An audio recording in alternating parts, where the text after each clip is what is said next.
যারা একটা বিপ্লব করতে পারে তাদের একটা পলিটিক্যাল পার্টি করার থেকে আপনি বিরত করবেন কীভাবে? এখন বলা হচ্ছে তারা কিংস পার্টি, তারা গোয়েন্দা বাহিনীর সহায়তায় পার্টি করছেন। ক্ষমতায় গেলে সবাই গোয়েন্দা বাহিনীর সাথে জড়িত হয়। এখন আপনারা নিজেরাও প্রশ্ন করতে পারেন আমাদের দেশে পার্টি গঠনের ইতিহাসগুলি কী? কোনটা কিংস পার্টি নয়? জাতীয় পার্টি কীভাবে গঠিত হয়েছিল? জেনারেল এরশাদ ক্ষমতা যাওয়ার পরে। বিএনপি কীভাবে গঠিত হয়েছিল? আওয়ামী লীগ এখনও বলে বিএনপি হচ্ছে ক্যান্টনমেন্ট পার্টি। খোদ আওয়ামী লীগ কীভাবে গঠিত হয়েছিল এই প্রশ্ন আপনাদের করতে হবে। আওয়ামী লীগ পাকিস্তানের ক্ষমতায় আসার পর বিদ্রোহ করে মুসলিম লীগ থেকে বেরিয়েছিল, নাম ছিল আওয়ামী মুসলিম লীগ।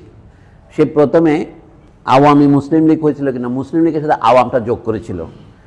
ব্যাঙ্গাচিরি যেমন ব্যাং হয়ে ওঠার সময় লেজ খসে যায়, পরবর্তীকালে সে মুসলিম শব্দটা খসে গেল। প্রথমে একটা লেজ যোগ করলো, লেজের নাম আওয়ামী মুসলিম লীগ, তবে আওয়ামী। তারপরে দেখেছে মুসলিম বাদ দিয়ে শুধু আওয়ামী লীগ হলো। তার থেকে মৌলানা ভাসানী বেরিয়ে গেলেন।